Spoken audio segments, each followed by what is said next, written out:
We all want that sparkling smile, don't we? But it can seem harder to achieve by someone that has maybe sensitive teeth.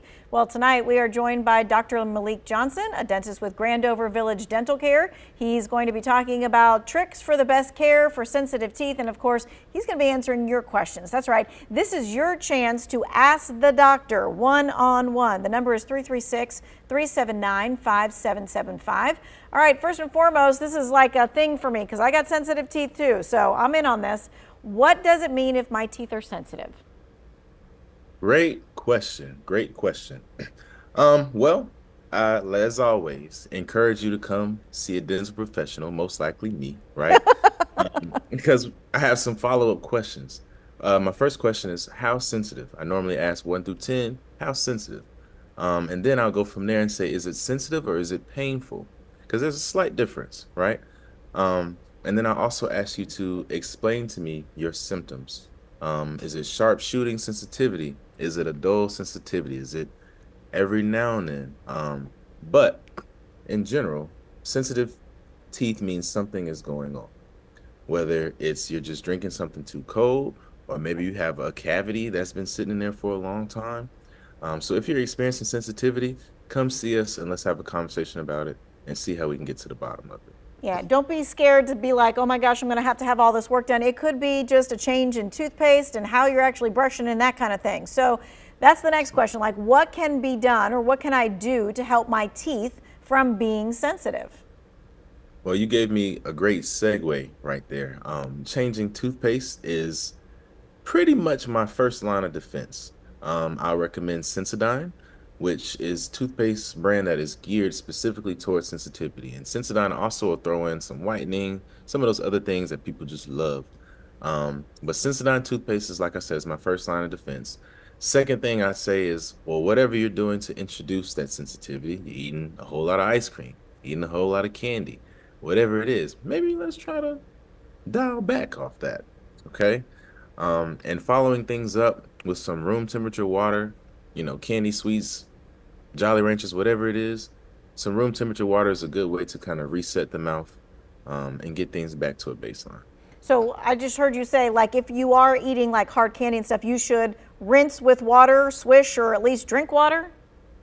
Yes, water is the best. It's going to replenish the tissues in your mouth. It's going to bathe your teeth in something that's not acidic, right? And that is very important for not only sensitivity, but the health of your mouth. So drink water as much as you can, rinse away those things that you probably shouldn't be eating that much.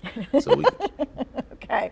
All right. What about if people have sensitive teeth, but they do want to whiten their teeth? Are they able to do that? Can you whiten your teeth if your teeth are sensitive?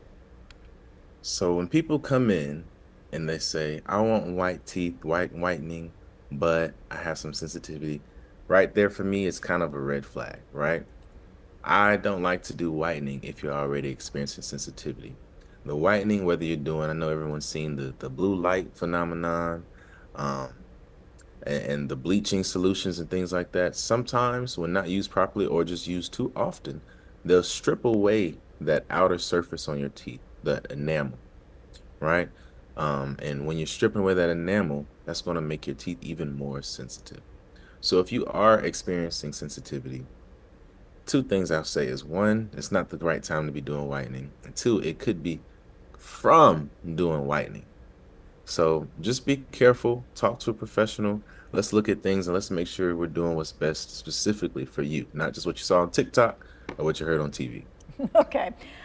So I know you had said Sensodyne was your pick of toothpaste. Are there any other practices for sensitive teeth? Definitely drinking room temperature water, not always super cold water, is a good thing. Definitely watching what you eat, what you're feeling in your mouth. Obviously, things that are high in sugar are going to be tougher and more sensitivity causing to your teeth. So you definitely want to watch what you put in your body. Sensodyne toothpaste with fluoride are more ideal if you're experiencing sensitivity. And I'll tell you why real quick. I'll keep it brief. The fluoride actually helps to bond in a microscopic level to your teeth, and it helps to kind of tighten things up and keep things closed. So Sensodyne toothpaste, any toothpaste with fluoride, They have sensitivity mouth rinses now, which can help to continue to just kind of bathe your teeth and stuff that's going to strengthen them and make that sensitive feeling go away.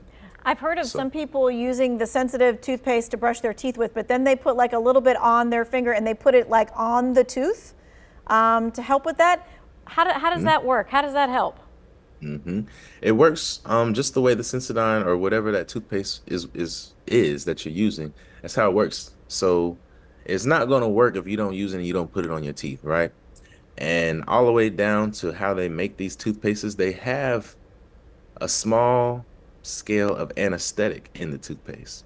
So you're literally, essentially, almost numbing those areas. And the more you use it, the more it gets used to it. And then it's like, all right, we're good now. Okay, I got it. All right. All right, we are taking your questions for Dr. Johnson when we come back after the break. 336-379-5775.